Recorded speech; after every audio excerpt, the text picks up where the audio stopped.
ഞാലിപ്പൂവൻ പച്ചക്ക കൊണ്ടൊരു തേങ്ങ അരച്ച കറിയാണ് ഞാൻ വെക്കാൻ പോകുന്നത്. ഇത് ക്ലീൻ ചെയ്തെടുക്കാൻ വളരെ ഈസിയാണ്. ഓരോന്നും അടത്തിയിട്ട് പെട്ടെന്ന് ചീവിയെടുക്കാം വളരെ എളുപ്പത്തിൽ. ഇത് വളരെ ഹെൽത്തിയാണ് നമ്മളിങ്ങനെ കറി വെച്ച് കഴിച്ചാൽ. പഴുത്ത് കഴിഞ്ഞാൽ അതിൻ്റെ ഷുഗറൊക്കെ കൂടും. അപ്പോൾ ഡയബറ്റിക് ഉള്ളവർക്ക് ഇതുപോലെ കഴിക്കുകയാണെങ്കിൽ വളരെ നല്ലതാണ്. അപ്പോൾ ആ പച്ചക്കായൊക്കെ ഞാൻ റെഡിയാക്കി എടുത്തിട്ടുണ്ട്. നന്നായിട്ട് കഴുകിയൊക്കെ എടുത്ത് വെച്ചിരിക്കുകയാണ്. ഇതിലേക്ക് ഒരു 1/4 കപ്പ് പരിപ്പ്, നിങ്ങൾക്ക് ഇഷ്ടമുള്ള പരിപ്പ് ഏതാണെന്ന് വെച്ചാൽ അത്, പെട്ടെന്ന് വേകുന്ന പരിപ്പ് കഴുകി അതിനകത്തേക്ക് ഇടുക. അതിൻ്റെ പുറത്തേക്ക് കട്ട് ചെയ്ത് കഴുകിയെടുത്ത് ഞാലിപ്പൂവൻ പച്ചക്കായും കൂടി ഇടുക. ഇനി ഇതിലേക്ക് ഇതിൻ്റെ ഒപ്പം നിൽക്കുന്ന രീതിയിൽ വെള്ളം ഒഴിക്കുക. ഇതിലേക്ക് 1/4 ടീസ്പൂൺ മഞ്ഞൾപ്പൊടിയും ഇതിലേക്ക് ആവശ്യമുള്ള ഉപ്പും കൂടി ചേർത്തിട്ടൊന്ന് മിക്സ് ചെയ്ത് കൊടുക്കുക. ഇനി കുറച്ച് കറിവേപ്പിലയും കൂടി ഇതിലേക്ക് ചേർത്ത് കൊടുക്കാം. ഇനി കുക്കർ അടച്ച് ലോക്ക് ചെയ്യാം. ഇനി സ്റ്റൗ കത്തിച്ച് മീഡിയം ഹീറ്റിൽ ഒരു വിസിൽ വരുമ്പോൾ സ്റ്റൗ ഓഫ് ചെയ്യുക. അതിനുശേഷം 5 മിനിറ്റ് കഴിഞ്ഞ് സ്റ്റീമെല്ലാം കളഞ്ഞ് തുറന്നെടുക്കാം.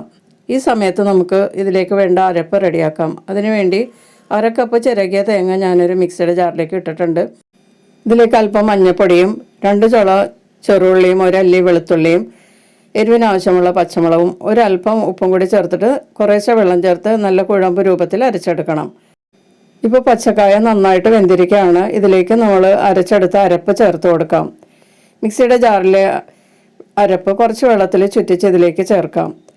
ഒത്തിരി ലൂസാക്കി കളയരുത്. തേങ്ങ ഒന്ന് വേകാൻ വേണ്ടിയുള്ള വെള്ളം മാത്രം ചേർത്താൽ മതി. ഇത് കുറച്ച് കുറുകിയിരിക്കുന്ന രീതിയിലുള്ള തേങ്ങ അരച്ച കറിയാണ്. തേങ്ങ അരപ്പ് ചേർത്തതിന് ശേഷം ലോ ഫ്ലെയിമിൽ ഈ അരപ്പൊന്ന് തിളക്കുന്നത് വരെ ഇളക്കി കൊടുക്കുക. അതിനുശേഷം കടുകും ചെറുള്ളിയും വേപ്പിലയും എണ്ണയിൽ മൂപ്പിച്ച് ഇതിലേക്ക് ചേർക്കാം.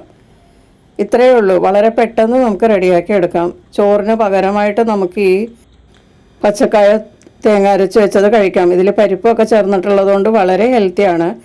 ഇതിൻ്റെ കൂടെ നമുക്ക് ഇഷ്ടമുള്ള കറികളും ഒക്കെ ചേർത്ത് കഴിക്കാവുന്നതാണ്. അപ്പോൾ എല്ലാവരും ഒന്ന് ട്രൈ ചെയ്ത് നോക്കുക. മറ്റൊരു റെസിപ്പിയുമായി നമുക്ക് വീണ്ടും കാണാം. Thank you.